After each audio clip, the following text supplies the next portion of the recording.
সারাদিন যতই ডায়েট করো না কেন, সন্ধে হলেই মনটা কেমন আনচান করে ওঠে কিছু খাওয়ার জন্য। কিন্তু সেটা হেলদিও হতে হবে, তাই আজকে বানিয়ে নিলাম একটা হেলদি ভার্সন অফ প্যানকেক, যেটা বাড়িতে বানানো খুবই ইজি। তোমরা এটা বাচ্চাদেরকে টিফিনেও দিতে পারো এবং ওয়েট লসের জন্য এটা খুব ভালো।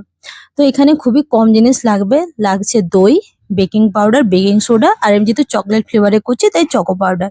প্রথমে নিয়ে নিলাম আমি 2 কাপ মতো আটা, দিয়ে দিলাম 2 চামচের মতো কোকো পাউডার, একটু জাগেরি পাউডার দিলাম কারণ হেলদির জন্য, আর দিলাম 1 চামচ মতো বেকিং সোডা, বেকিং পাউডার, আর 1/2 চামচ মতো বেকিং সোডা।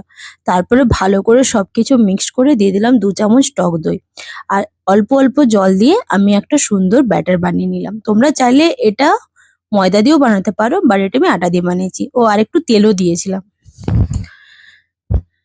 দিয়ে ভালোভাবে ব্যাটারটা হয়ে গেলে একদম গরম প্যানে এরকম একটু একটু করে দিতে হবে, আর ওয়েট করলে আমাদের সুন্দর healthy version of pancake ready.